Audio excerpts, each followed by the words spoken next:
Alam niyo ba na may isang simpleng paraan para umasenso tayong lahat sa buhay? May alam ako isang napakadaling negosyo na mabilis magpapaangat sa atin. Ipapakita ko sa inyo kung paano tayo maaaring kumita ng higit pa sa kinikita ng karaniwang empleyado. Sadyang mahirap ang buhay ngayon. Marami sa ating kabataan nagsisipag tapos ng pag-aaral pero walang makuhang trabaho. Meron din namang pinapalad na magkaroon ng trabaho o pumasok sa negosyo, ngunit ang kanilang kinikita ay sapat lamang para sa pangunahing pangangailangan tulad ng pagkain, damit at tirahan. Marami sa atin na nagsisikap, pero hindi pa rin pinapalad sa napasukang business. Marahil masyadong mataas ang kapital, kulang sa tauhan, mabagal ang return of investment o di kaya naman ay sadyang mahirap i-manage ang napasukang negosyo. Naniniwala ako na tayong mga Pinoy ay may angking talino at kakayahan dahil ilang beses na natin napatunayan ang ating galing maging sa ibang bansa. Bigyan lamang ng tamang pagkakataon nang inibabaw ang Pinoy sa manlarangan mapunta. Magaling talaga ang Pinoy maging sa negosyo. Pero sa totoo lang, tinatindi ang competition ngayon kaya mahirap lumaki sa negosyo. Maaaring ang tatagitin natin ay yung klaseng business na sasagot sa pangunahing pangangailangan natin. Ayon sa National Statistics Office, sa sinurvey na 2 milyong Pilipino, 42.8% ang kita natin ay napupunta sa pagkain. Mura lang naman ang puhunan sa pagkain, pero mabusisi ito at pagod ang katawan mo. 13.3% ng kita ng Pinoy ay sa upa ng bahay. 6.7% ay sa mga bilihing karne na inuulam sa araw-araw. 6.5% na pupunta sa gas, kuryente at tubig. Tignan natin ito. 7.4% ang ginagastos ng mga kababayan natin sa transportasyon at komunikasyon. Mas mataas pa kaysa sa karne, kuryente at tubig. Nagpapatunay na tayo mga Pilipino mahilig makipag-ugnayan. Sa pagtatayo ng negosyo, kailangan na ito ay simple, madaling intindihin. Isang negosyo na hindi na kailangan ng special skills o special education. Yung kahit sino kaya gawin ito at hindi na nangangailangan ng malaking kapital. Dapat malawak ang market at may produkto na makabago, yung sumusunod sa trend at kakaiba. At ito ay dapat madalas kailanganin para ang negosyo tuloy-tuloy. Itong negosyo ipapakita ko sa inyo, pasok lahat ng criteria na sinabi ko. Una, malaki at bumalawak na merkado. Dapat maraming nangangailangan ito. Biruin nyo, mahigit sa 36.2 milyong Pinoy ay gumagamit ng mga cellphone.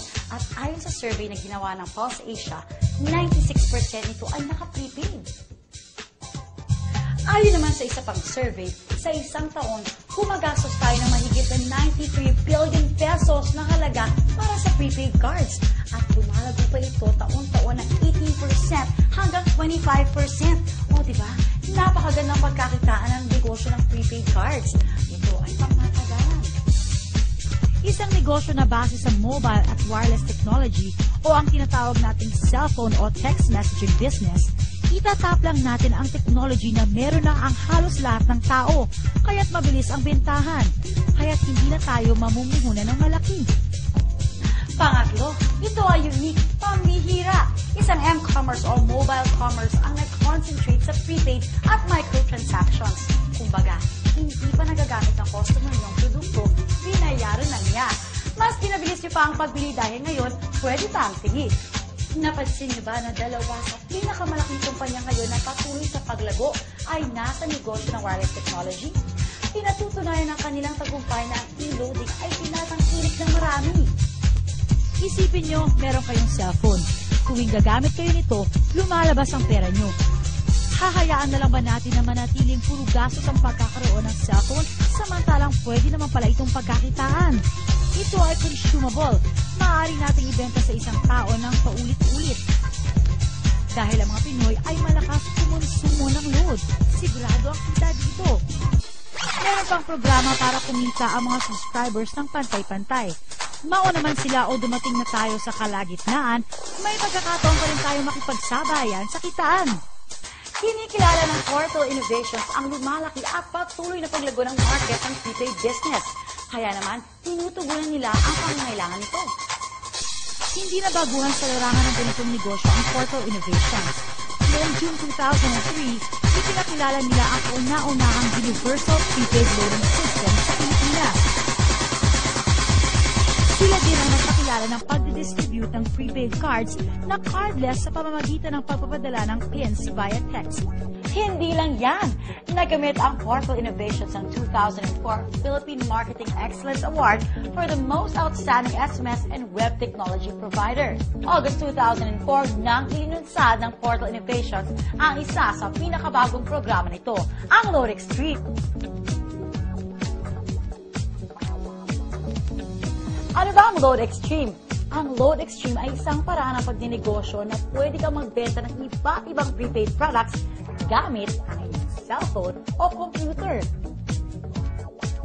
Bakit dapat piliin ang Load Extreme system?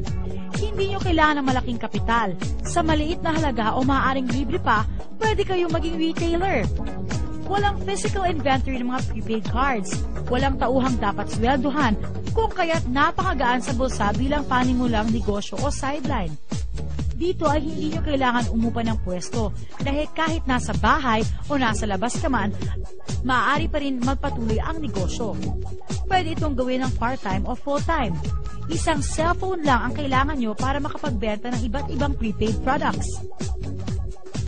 At kahit mawala pa ang inyong cellphone, maaari nyo pa rin ipagpatuloy ang negosyo dahil kahit gumagamit kayo ng ibang cellphone, pwedeng-pwede. Basta't i-memorize lang ang inyong ID number at PIK. May website din ang Load Extreme kung saan maaari nyong i-monitor ang real-time record ng inyong sales transactions. Madaling i-check ang laman ng inyong load wallet. Dito, nakikita kung magkano na lang ang balanse ng inyong load. Kapag sa web ka nagtransact, walang mababawas na pisong load mula sa'yo. At higit sa lahat, sa Load Extreme, ang isang ordinaryong tao tulad natin ay maaaring kumita ng higit sa karaniwan. Lahat ng electronic loads, prepaid cards, insurance, and other products, pinagsama-sama sa isang cellphone. Isang cellphone, dala mo na ang lahat. Ilan lamang ang mga ito sa mga produkto at serbisyo may bibigay sa inyo ng Load Extreme.